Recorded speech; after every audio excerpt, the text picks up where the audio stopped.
Hello friends, હું આજે તમારી સામે લઈને આવી ગયો છું ઉદાહરણ 3.5ની એક મસ્ત મજાની સમઘનવાળી લૂપ. બોર્ડની પરીક્ષામાં પૂછાય એવી 3 માર્ક્સ માટેની આઈએમપી થિયરીમાંની એક મસ્ત મજાનો દાખલો છે. આપણે ગણીશું. અહીં મિત્રો તમે જોઈ શકો છો કે સમઘન આપેલું છે. તેમાં અલગ અલગ પ્રવાહ અવરોધોના મૂલ્યો આપેલા છે અને આમાં આપણે ઉપર દર્શાવેલી આકૃતિમાં 1 ઓહ્મના એવા 12 અવરોધો વાળા સમઘનના નેટવર્કના વિકર્ણો સામસામે આવેલા શિરોબિંદુ વચ્ચે અવગણી શકાય તેવો આંતરિક અવરોધ ધરાવતી 10 વોલ્ટની બેટરી જોડેલ છે. નેટવર્કનો સમતુલ્ય અવરોધ અને સમઘનની દરેક ભુજામાંથી પસાર થતો પ્રવાહ શોધવાનો છે. તો આપણે કિર્ચોફ વોલ્ટેજ લો KVL જાણીએ છીએ. તો આપણે કિર્ચોફ વોલ્ટેજ લોનો ઉપયોગ કરીને આ દાખલો ગણીશું. તો શરૂઆત કરીએ મિત્રો. અહીં જ્યાં I/2 I બધા પ્રવાહો આપેલા છે, એનાથી KVL લઈને ગણી શકાય. પરંતુ એ પ્રમાણે જો ગણવા જઈએ, જે પ્રમાણે ટેક્સ્ટ બુક ચોપડીમાં આપેલું છે, તો મિત્રો બહુ લાંબુ પડી જશે. હું તમને એક બેસ્ટ શોર્ટકટ મેથડ આપું જેનાથી સરળતાથી ગણી શકાય. તો આપણે શું કરીએ, જેટલાય અહીંયા આપેલા છે ને પ્રવાહ I/2 છે, એ કણ 2 વડે ગુણી કાઢીએ. 2 ગુણ્યા પછી દાખલો એકદમ સરળ અને સિમ્પલ થઈ જશે. તો 2 વડે ગુણી કાઢીએ. તો અહીં શરૂઆત કરીએ આપણે દાખલાની. લૂપ ABCD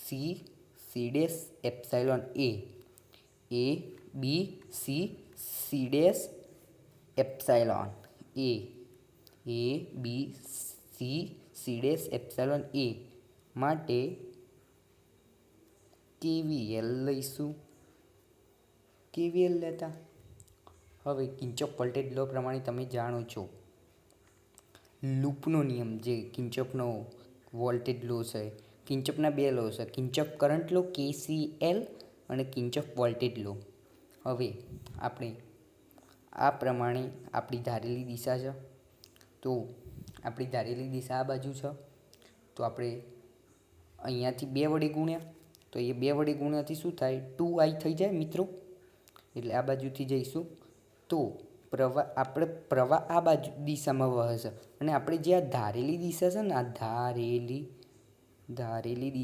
ને, ધારેલી દિશાની પ્રવાહની દિશા 1 હોવાથી માઇનસ આવશે, જે મેં આગળના વિડીયોમાં દર્શાવ્યું છે. શન્ટવાળા વિડીયોમાં મેં દર્શાવી દીધું છે કે ધારેલી દિશા પ્રમાણે જો જઈએ તો માઇનસ આવે. અને ધારેલી દિશા અને પ્રવાહની દિશા હોય, ધારેલી દિશા હોય અને પ્રવાહ તેના વિરુદ્ધ દિશામાં હોય ને તો પ્લસ આવે. અને ધારેલી દિશા તથા પ્રવાહની દિશા એક જ હોય ને તો માઇનસ સાઇન આવે. તો ABCD માટે KVL લઈશું. તો અહીંયા 2 વડે ગુણ્યાથી માઇનસ 2IR. અહીંયા મિત્રો 2 વડે ગુણીએ તો 2 તો કેન્સલ થઈ જશે. 2 વડે ગુણવાથી 2 કેન્સલ, એટલે એકલો I જ વધશે, એટલે માઇનસ IR. અહીં પણ મિત્રો પ્રવાહની દિશામાં જઈએ છીએ એટલે માઇનસ IR. હવે આ બાજુ I પર પ્રવાહ છે, અહીંયા 2 વડે ગુણીશું. 2 વડે ગુણતા 2I થઈ જશે. પ્રવાહની દિશાને ધારેલી દિશા 1 હોવાથી ફરી એકવાર માઇનસ 2IR. પછી C' તરફથી આ બાજુ આપણે જઈએ તો વચ્ચે અવરોધ આવતો નથી, તેથી આ પ્રવાહને આપણે ગણીશું નહીં. હવે આ બેટરીને જે વોલ્ટેજ છે તે નાનું છાંયાંકિત કરેલો ભાગ છે ત્યાંથી મોટા તરફ જાય છે, એટલે આનું મૂલ્ય પ્લસ થશે, એટલે આપણે પ્લસ કહીશું. જો અહીં મોટાથી છાંયાંકિત કરેલો ને અહીંથી નાનો બેટરીનો નાનો છાંયાંકિત કરેલો ભાગ હોત ને તો ઋણ આવત, પરંતુ અહીંયા મોટા નિશાની છાંયાંકિત કરેલી છે અને અહીંયા નાની છે, એટલે આમ સ્થિતિમાન વધે છે. જો નાનું આ બાજુ હોત ને મોટું આ બાજુ હોત ને તો સ્થિતિમાન ઘટોત. જો આ બાજુ નાનું આ બાજુ હોત ને મોટું આ બાજુ હોત. ખબર પડી ગઈ મિત્રો? તો બરાબર 0 લઈ લઈએ. હવે આનો સરવાળો કરીશું તો -5r -5ir બરાબર -10 થાય. તો આ માઇનસ માઇનસ કેન્સલ કરશે, માટે I બરાબર 2 એમ્પિયર કહી શકાય મિત્રો. હવે આપણે બીજી એક લૂપ પસંદ કરવાની છે. લૂપ C' એપ્સિલોન A માટે KVL કિર્ચોફ વોલ્ટેજ લો લેવાનો છે. હવે આ હું અહીંયા એક આકૃતિ દોરું છું, જેની મદદથી તમને સમજાઈ જશે કે અહીં કિર્ચોફ વોલ્ટેજ લો કેમનો લીધો છે.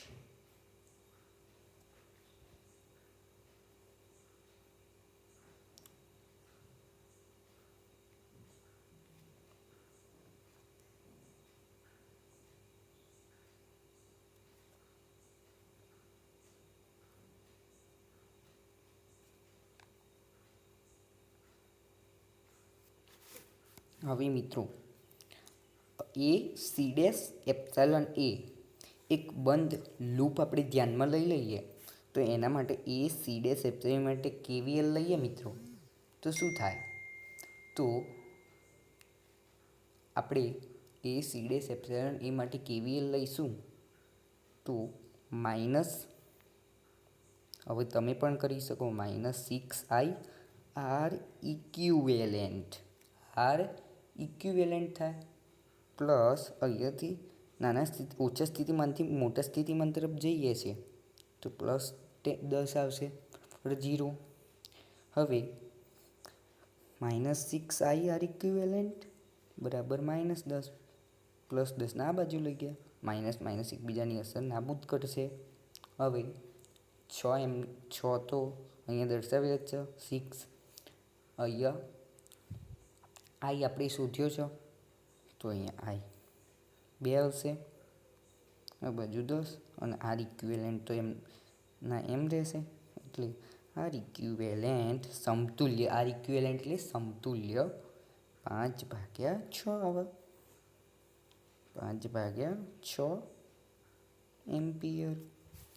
હવે આપણને શું પૂછ્યું હતું કે દરેક શાખામાંથી વહેતું પ્રવાહ કેટલો થશે, તો એની શાખાઓ કેટલી થાય, તો AB BC CD AD A' B' C' D'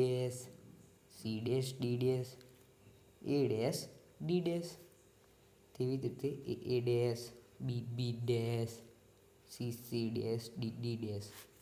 હવે મિત્રો આપણે જે પ્રમાણે અહીંયા લૂપમાં 2 વડે ગુણ્યા હતા તેના પરથી I તો આપણને મળી ગયો છે. Iમાં હવે કિંમત મૂકીશું, તો કિંમત પ્રમાણે કહી શકાય કે ABમાં 2i હતા એટલે 2i હોવાથી 4 એમ્પિયર થશે. એવી જ રીતે અહીંયા I હોવાથી 2 એમ્પિયર. એવી જ રીતે મિત્રો તમે હોશિયાર છો, તેથી હવે તમે જાતે સોલ્વ કરી શકશો. CDમાંથી જે વહેતો પ્રવાહ હોય તેના I જે કિંમત છે, Iની કિંમત અહીંયા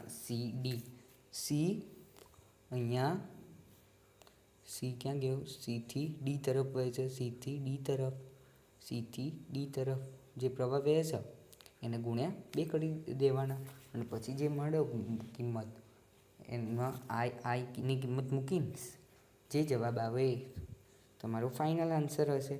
એવી જ રીતે CDમાંથી 2 એમ્પિયર, ADમાંથી 4 એમ્પિયર, B'માંથી 2 એમ્પિયર, 4 એમ્પિયર, પછી પણ 4 એમ્પિયર થશે, પછી 2 એમ્પિયર, 4 એમ્પિયર થશે, એ ડેશમાં પણ 4 એમ્પિયર આવશે. મિત્રો તમે કરી શકો છો. 2 એમ્પિયર, 4 એમ્પિયર, 2 એમ્પિયર. પહેલાં બેમાં મેં એક્ઝામ્પલ દર્શાવ્યું કે અહીંથી જે પ્રવાહ વહેતો હોય ને એમાં આની કિંમત અહીં આપણે જે સાબિત કરી એમાં મૂકીએ તો આ એની અંદર 2 મૂકીએ તો 2 દુ 4 એટલે 4 એમ્પિયર. એવી જ રીતે બીજા બધા તમે જાતે સોલ્વ કરી શકો છો. આ એક મસ્ત મજાની ચેપ્ટર નંબર 3 પ્રવાહ વિદ્યુતની લૂપ થઈ ગઈ, જે મોસ્ટ આઈએમપી પરીક્ષા માટે 3 માર્ક્સ માટે. ઓકે, ચાલો હતા ડન. મળીએ નેક્સ્ટ વિડીયો લેક્ચરમાં. ત્યાં સુધી બાય બાય.